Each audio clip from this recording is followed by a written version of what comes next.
Oran, a 3-1 win here at the Tony Macaroni Arena over Livingston. How are you feeling about it?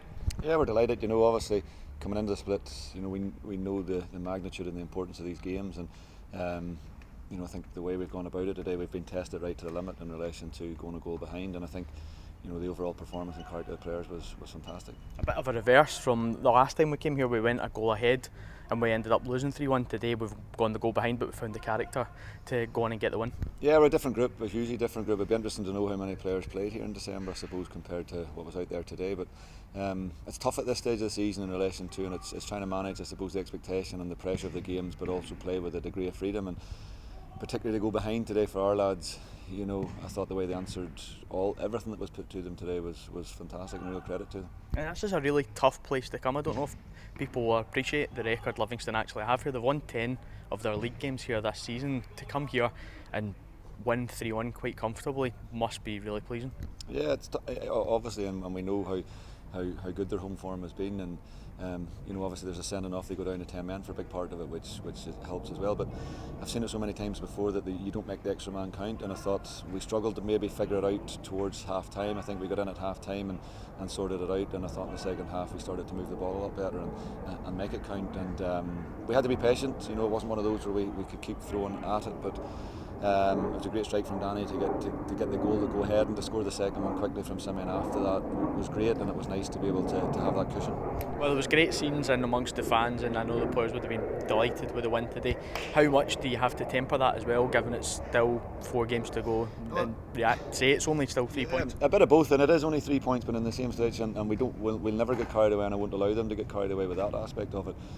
But the key thing is we do want to feed off the good feeling and the euphoria that it brought to everybody. So it's finding that happy medium of making sure that we understand what's happened, but understand what it takes to make that happen.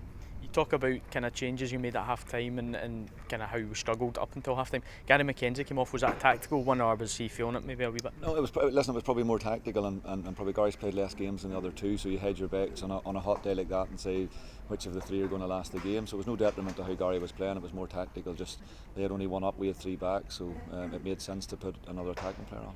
So Gary's okay then? Yeah, Gary's fine. Yeah, just in terms of another substitution, Kel McGuinness came back on and got some minutes as well. How nice was it to see him finally back out there? Yeah, it was brilliant, and I'm fighting with myself the whole second half to be patient and make sure that we don't overcook him and do too much. So we had a fair idea that he'd 15 or 20 minutes in him today, so I wanted to absolutely stick to that, because as much as it's important for us and the fans and everybody else, Kyle's career is important as well, and the last thing you want to do is put him in a position where you jeopardise that. So safety first, but listen, it's great to see him out there, and I think he gave everybody a lift when he landed out there. And how pleased were you with his contribution?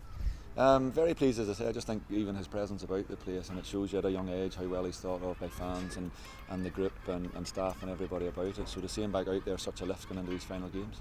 And touch wood, you've had the chance to work with almost a full squad over the last week. How nice will it be to get to work a full week again with them and go again when we go home to St Johnstone? Yeah, hopefully Alex McQueen has earned his money this year, let's say that, because he's had a lot of players and we've had a lot of injuries and bits and pieces, and it's a credit to him and all the staff in the background that touch wood at this point in time. We're sitting in a good place with a good strong squad, and I think it shows today, because the 11 who started the game played a big part in it, but the 3 subs today had a massive impact as well, and that's what you need coming into this stage of the season. It's not about the 11, it's about the group.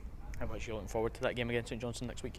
At this point in time, just want to go home and breathe and relax. So listen, we'll let the weekend take care of itself, and we get back in on Monday, Tuesday, and we'll crack on. But no, looking forward to it. Gaffer, thanks very much. Cheers, Jimbo.